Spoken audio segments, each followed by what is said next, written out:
Hey friends, welcome to One Little Coder. In this video, we're going to look at a new Python package called PP Score. So PP stands for Predictive Power.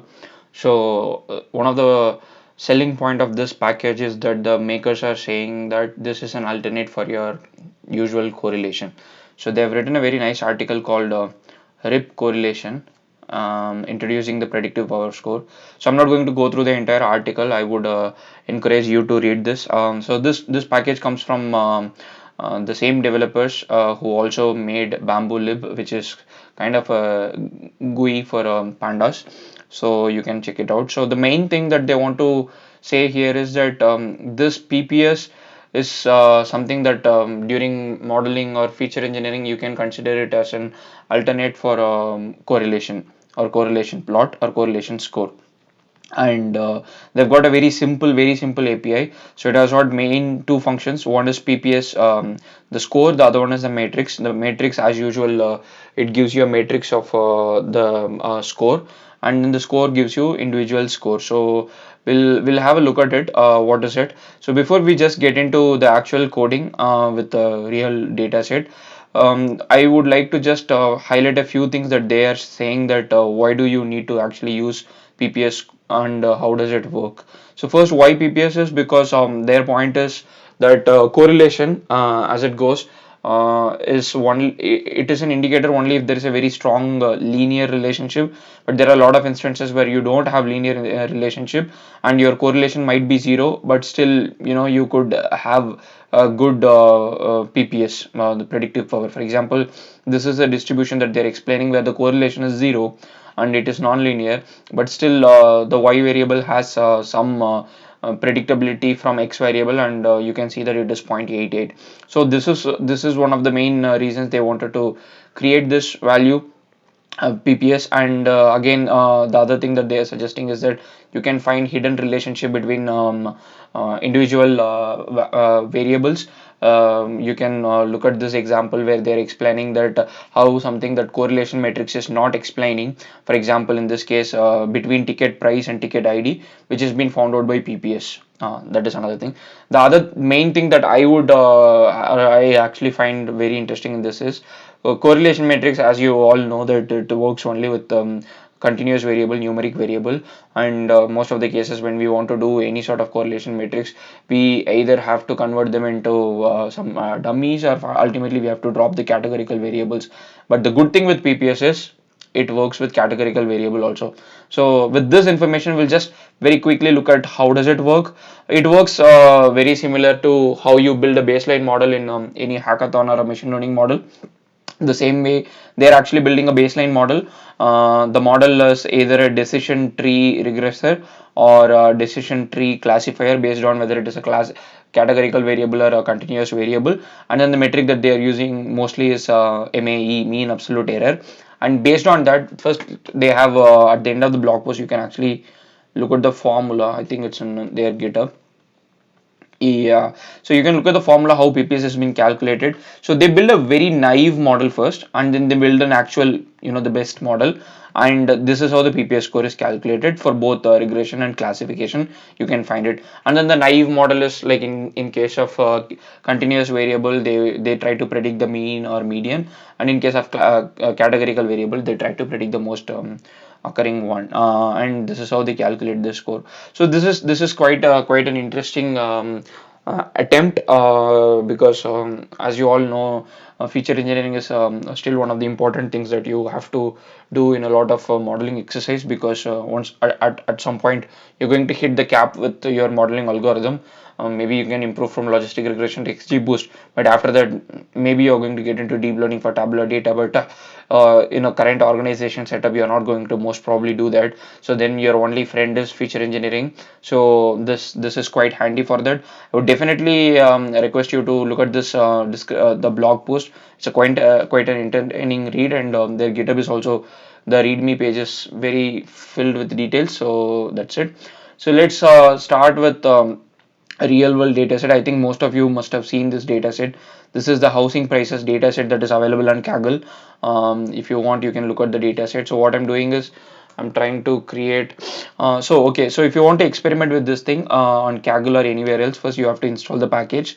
And then the way you can install the package is pip install pp score, and the package would get installed. Okay, oh, successfully it's installed. I just have installed, and then you can import it pp score as any alias that you like to. Then let's read the dataset, and if you want to have a look at the dataset, you can see. So the ultimate objective of this machine learning problem is you have to predict the sale price given all these variables, and you can actually see what kind of variables you have got. If you want to do a little bit of head, let's do a head. So you can see you've got the id, which is something that you are not going to use, the sale price, and you have got all other variables that is going to tell you based on which you're going to say the predict the sale price. So that's the main thing, right? So let's go back to columns. It makes us easier for us to copy the column names. And before I run this thing, I would like to say that running PPS for this entire column, entire data frame is quite computationally intensive. So we will first start with correlation. Okay, so we'll start with building a correlation matrix, and you can see that the user time total time it has taken is 8.53 millisecond. And let's make a heat map of it, and you would also see that it's still building. Oops, I have kept annotation is equal to true, and to make annotation is equal to false. And you can see that it has actually made a very nice plot, and you can see wherever sale price and the variables, the kind of variables that give important, like overall quality, and you have also year built. So these are the variables you can actually see from this, that it has quite important correlation with the actual y variable, the one that you want to predict sale price. And it was pretty fast, and you know that it is going to be fast because you've been using it for quite some time. The problem with PPS is that it takes a bit of time, which is quite understandable, because when you're going to build a lot of decision tree, this is what you can expect. So let's have a look at how much time it takes, and then once we do that, we'll go to the next function, and then we'll see. So like we just discussed before, so it has main two functions. One is the matrix that will help you build a PPS matrix just like your correlation matrix for all the columns, all the variables. The second one is a score variable, sorry, score function, which will give you score between 1x and 1y. So to predict y, for example, in this case, to predict sale price, how much is electrical helping you? So that PPS, predictive power score, is what you're going to get at the end of this. So this output is mostly like a JSON output. Let's have a look at it. Meanwhile, it is still running, and I'll make this kernel, sorry, notebook public. So if you want to try it, you can just fork it and then try it with any data set that you have.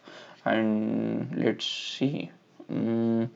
It's still running, and while it is running, let us go and then have a look at their GitHub page to see if there is anything important that we have missed before. um, I think the main thing is, again, they wanted something that has to be between 0 to 1. 0 stands for something that is like totally there is no predictive power for that variable, or influence over the y variable, and 1 is like it has very good perfect predictive power, and it can work for non-linear relationship also. And as you can see, it is asymmetric data type agnostic, which means it can work for both continuous and categorical variable. Very worst that it is still running. Probably I shouldn't have started this, it just finished.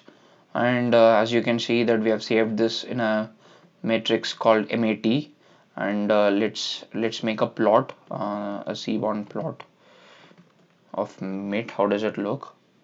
MAT matrix, I don't know how you want to call it. So when you make this plot, let's see what comes out.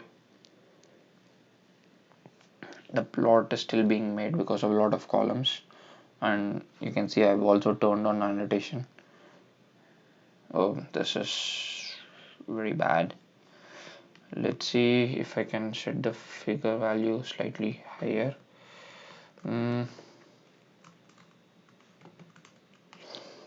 and make this plot again if it's going to help. If not, then we have to turn off the annotation and then see how the plot is going to look like. It's still getting published. Okay. Meanwhile, let's identify the columns that it has said that it has. Okay, this is not good. So I'll have to probably turn off the annotation and then see. Okay, so while we are going to turn off the annotation and see that you get the idea that it calculates between all the columns and all the columns, and then you get to see the predictive power for sale price or whatever you want to find, whether it is between columns or what. So what I've done here is the next step is I've selected few columns, and based on that those columns that we can actually do this thing. Let's pick one column from this which has high overall quality. Okay, overall qual. Okay, we have included that. So let's now try to build this. Let's see how much time it took in this case. It says 2 minutes and 38 seconds totally, as opposed to your 8.5 millisecond. But again, it is again a trade-off. What you want to do, it mostly depends upon that. But I would like to just highlight the time trade-off that you have to do in this case. So let's pick a few columns that we want to do, and then let's see what happens. And this is also this is okay, almost finished. 4.72 seconds. That is good. So once you build this matrix, so you can see that when you take sale price, you can see that 0.13 years old has an important value, and year built, overall quality, you can also see overall quality being one of the important things here. And the other good thing is you can also find relationship between variables. For example, sale type and year built has some importance, and you also can see that year built and overall quality has some importance, which is also understandable because the more number of years a house is, since it's built from, the quality is going to probably degrade, right? So that is the main point of this PPS, is that it helps you identify non-linear relationship between your either the predict explanatory variable and response variable, or between your explanatory variables, like kind of what you do with the variable inflation factor usually to identify relationship between your predictors. So that is good.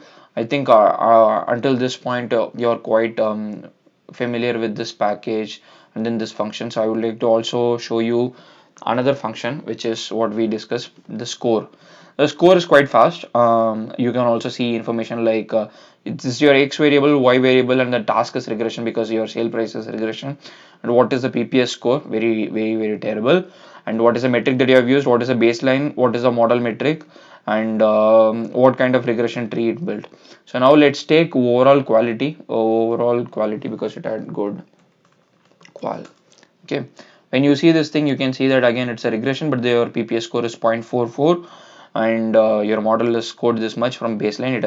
It's a huge improvement. So the other good thing with PPS is that you can actually identify the single most important predictor for this given y variable.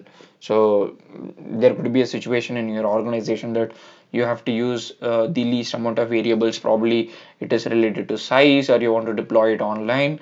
It could be a lot of factors, right? So you want to use the least amount of variables and you want to pick the best, or it could be a campaign, and for that campaign you want to find out the most important driver. Those are the cases. This could be really, really handy before even you build a model, because this can literally tell you, in fact it is building a model itself, can tell you what is the most important variable. Let's just pick one more column, and then year built. Okay, sale type,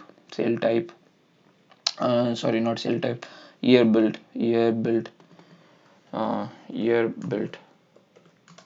overall quality and year build. You can see that overall quality and year build, the PPS score is 0.28, and you can put any column over here, so you can even interchange them. So it works to both ways. So it will tell you what. Okay, sorry, I have to give it as a string. So you can see that now it's a classification task because overall quality is a categorical variable and weighted F1, and you can see the score, and you can also see the kind of model it has built. I think this is really a good package, especially in a lot of places where you want to identify relationship, also identify the relationship in a given direction, because correlation doesn't give you mostly like direction. So here you can interchange, play with the variables, and then find out direction. So that is actually a very good thing, and in fact correlation is almost boring in a lot of cases, because half of the plot is the only thing that you are going to look at, right? So it is like a mirror image, but here it is not going to be the case, because it works both the ways.